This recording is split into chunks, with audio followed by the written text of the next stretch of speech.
For millennia, the twinkling lights of stars have captivated humankind. They have served as celestial guides for navigators, inspired countless myths and legends, and ignited the imaginations of poets and scientists alike. These distant suns, scattered across the vast expanse of the cosmos, hold the key to understanding our place in the universe. Stars are not merely points of light. They are dynamic entities, engaged in a continuous cycle of birth, life, and death.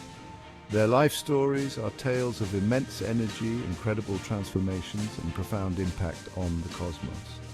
Understanding the life cycle of stars allows us to trace the origins of the elements that make up our planet, our bodies, and indeed everything we see around us. It reveals the interconnectedness of celestial objects and the grand processes that govern the evolution of the universe. Join us on a journey to explore the fascinating world of stars, from their fiery births in cosmic nurseries to their dramatic deaths that echo across the cosmos. Stars are born within immense clouds of gas and dust known as nebulae. These stellar nurseries, scattered throughout galaxies, provide the raw materials and conditions necessary for star formation. Gravity plays a crucial role in this process. Within a nebula, regions of slightly higher density begin to attract surrounding gas and dust. This process, known as gravitational collapse, causes the cloud to clump together. As more material is drawn in, the core of the collapsing cloud heats up, eventually reaching temperatures and pressures sufficient to ignite nuclear fusion. Nuclear fusion is the process that powers stars. At these extreme temperatures and pressures, hydrogen atoms are forced together, fusing to form helium and releasing an enormous amount of energy in the process. This energy release halts further gravitational collapse and marks the birth of a star. The newly formed star, known as a protostar, continues to accrete material from the surrounding nebula, growing in size and luminosity. Once it has gathered enough mass, the protostar stabilizes and enters the main sequence phase of its life, where it will spend the majority of its existence. Stars are not all created equal. They exhibit a wide range of characteristics, including size, temperature, color, and luminosity. Astronomers classify stars based on these properties, providing insights into their evolutionary stage and fate. One of the most common classification systems is based on a star's spectral type, denoted by a letter from the sequence O, B, A, F, G, K, M. This sequence reflects the star's surface temperature, with O stars being the hottest and M stars the coolest. O and B stars are massive, hot, and blue-white in color, with relatively short lifespans. A and F stars are somewhat cooler and appear white or yellowish-white.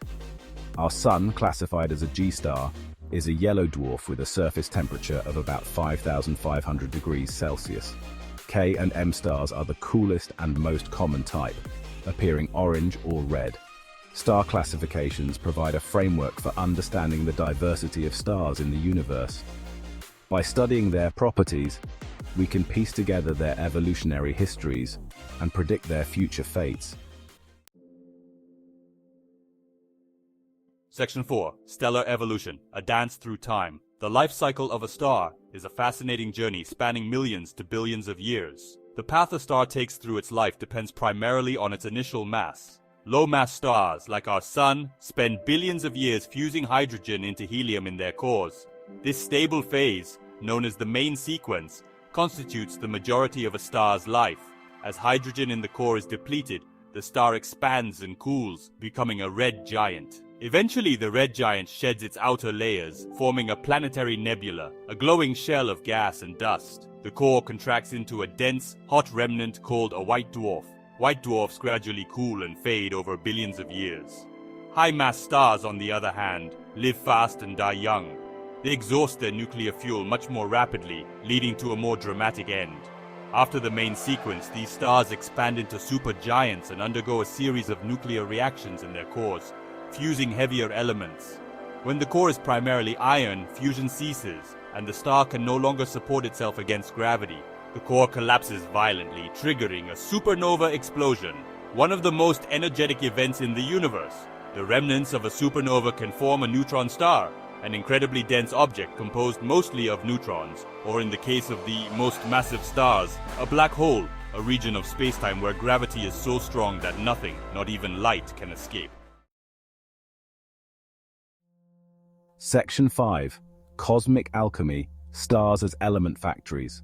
Stars are not only celestial objects, but also cosmic alchemists responsible for creating the elements that make up the universe, including the elements essential for life. The process of nuclear fusion in stars is responsible for this element creation. As stars age, they fuse lighter elements into heavier ones in their cores. Hydrogen fuses into helium, helium into carbon and oxygen, and so on, up to iron.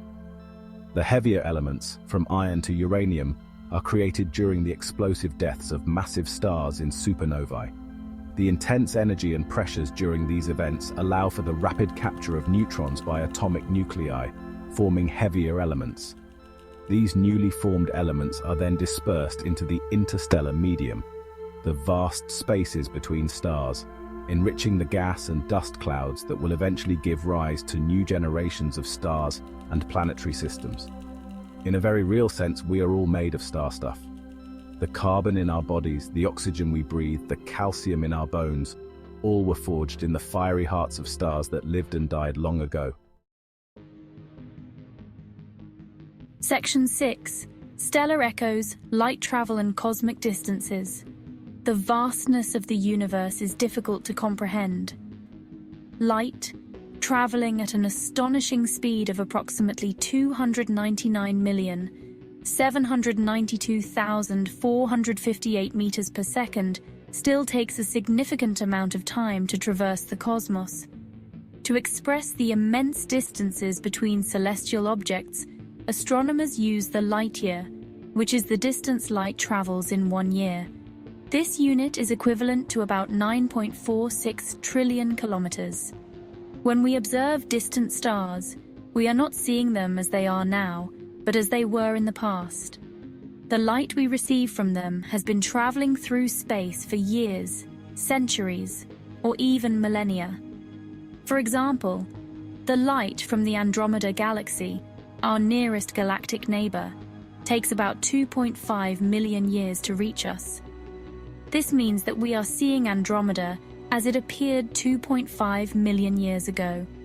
This concept of look-back time allows astronomers to study the early universe by observing distant objects, essentially peering back in time to witness the universe as it was in its infancy. The farther away an object is, the farther back in time we are looking.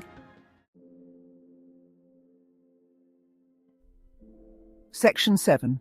Conclusion. The enduring legacy of stars. Stars are more than just twinkling points of light in the night sky. They are the fundamental building blocks of the universe. Their life cycles, from birth to death, shape the structure and evolution of galaxies, create the elements necessary for life, and illuminate the vast cosmic tapestry. By studying stars, we gain insights into the origins of our own solar system, the processes that govern the cosmos, and our place in the grand scheme of the universe. Their light, traveling across vast distances, provides us with a glimpse into the past, allowing us to unravel the mysteries of the universe's evolution. As we continue to explore the cosmos, we are certain to make new and exciting discoveries about these celestial wonders. The study of stars is a journey of discovery, a testament to the power of human curiosity and our enduring fascination with the universe we inhabit. Let us never cease to marvel at the twinkling lights in the night sky, for they hold within them the secrets of our cosmic origins and the story of the universe itself.